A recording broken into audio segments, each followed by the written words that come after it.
पदाधिकारी हाय हाय हाय हाय हाय जिला शिक्षा पदाधिकारी हाय हाय हाय हाय हाय हाय। पदाधिकारी इसका जवाब देगा कि क्यों आप क्वेश्चन पेपर को आप परीक्षा होने दिए ऐसे शब्दों को लेकर मजाक बना के रखे। आप लोग शिक्षा पदाधिकारी बन बैठे हैं और आप लोग को किताब पढ़ने कॉपी पढ़ने का भी लूट नहीं है।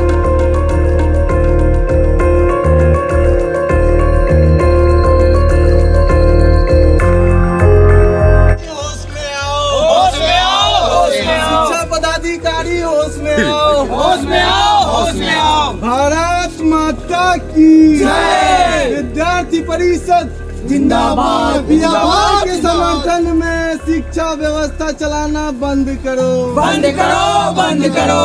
शिक्षा व्यवस्था। तो आप लोग ये हंगामा कर रहे हैं? अभी शिक्षा व्यवस्था को लेकर हम लोग अपना प्रदर्शन जाहिर कर रहे हैं।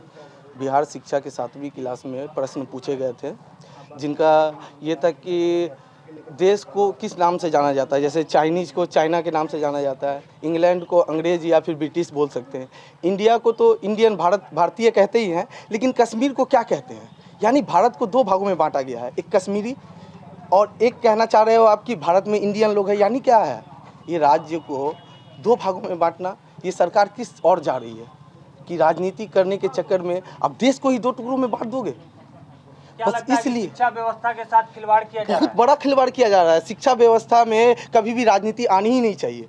इसके खिलाफ में अखिल भारतीय विद्यार्थी परिषद पूरे बिहार प्रांत भर में प्रदर्शन करेगी। अभी तो वर्तमान में किशनगंज में प्रदर्शन किया जा रहा है, जिसमें प्रदर्शन में अभी शिक्षा मंत्री शिक्षा पदाधिकारी आएंगे और हमारा ज्ञापन को एक्सेप्ट करेंगे, तभी जाके हमारा प्रदर्शन बंद होगा। हमारा मांग है कि जल्द से जल्द शिक्षा पदाधिकारी आएँ और हमारी मांगों को उचित जल्द से जल्द इस पे एक्शन ले और दोषियों के खिलाफ कार्रवाई हो। दोषियों के खिलाफ ऐसी कार्रवाई हो कि पूरा देश देखे कि देश को 2 भागों में बांटने वालों के खिलाफ क्या होता है। जैसे कि अभी कक्षा 7 की परीक्षा चल रही है और इस परीक्षा में इंग्लिश के पेपर में प्रश्न लाया जाता है कि कश्मीर के लोगों को क्या कहा जाता है और भारत के लोगों को क्या कहा जाता है, चाइना के लोगों को क्या कहा जाता है। यानी यहाँ देखा जाए तो कश्मीर और भारत को 2 टुकड़ों में बांटा जा रहा है। यहाँ पे बताया जा रहा है कि कश्मीर अलग देश है और भारत एक अलग देश है। ऐसा एक बार नहीं, 2017 में भी ये प्रश्न पूछा गया था और अभी 2022 में इसी प्रश्न को फिर दोहराया जा रहा है।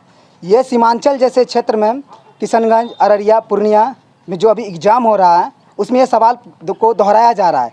ये सवाल दोहराना नहीं चाहिए, जबकि ये देश विरोधी सवाल है और प्रश्न ऐसे नहीं बनता। एक प्रश्न जो बनता है उसमें क्या होता है कि 4 तरह से चेक होता है, चेक होने के बाद प्रश्न को बनाया जाता है और ये प्रश्न जबकि जांच होने के बावजूद भी उस प्रश्न को उसमें डाला गया है और यहाँ पे सीमांचल को बांटने का काम कर रहा है और इसमें इस सीमांचल किशनगंज को कश्मीर बनाने का साजिश चल रहा है, लेकिन ये नहीं चलेगा। हम लोग मांग करते हैं जो भी इस प्रश्न को बनाया है और बनाया गया है, जिसके माध्यम से उन दोषियों को सजा हो और इससे उनको ये प्रेरणा मिले और पूरे भारत में कहीं ये सवाल को फिर से दोहराया नहीं जाए।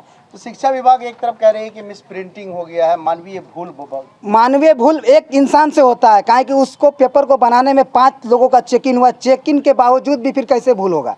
ये विद्यार्थी परिषद इसका मांग करती है कि दोषियों को सजा दे और ऐसा प्रश्न भविष्य में कभी ना दोहराया जाए पूरे भारत में। सर, इतनी बड़ी भूल हुई है और जो है इसमें क्या कार्रवाई कर रहे हैं? ये जांच हम लोग कर रहे हैं। तो आखिर कहाँ पर ये गलती जब जांच करेंगे तभी तो पता चलेगा कि किस स्तर पे भूल हुई है या किस प्रकार की भूल है, वो हम लोग जांच करके 5 लोग क्वेश्चन सेट करते हैं। राष्ट्रीय सुरक्षा हम लोग जांच करेंगे, फिर कोई बात। देश के साथ खुलेआम खिलवाड़ किया जा रहा है एक साथ कश्मीर। जांच करेंगे, फिर इस पर हम लोग आगे बात करेंगे। ये जांच प्रक्रियाधीन है, ठीक है ना, इस पर हम लोग जांच कर रहे हैं।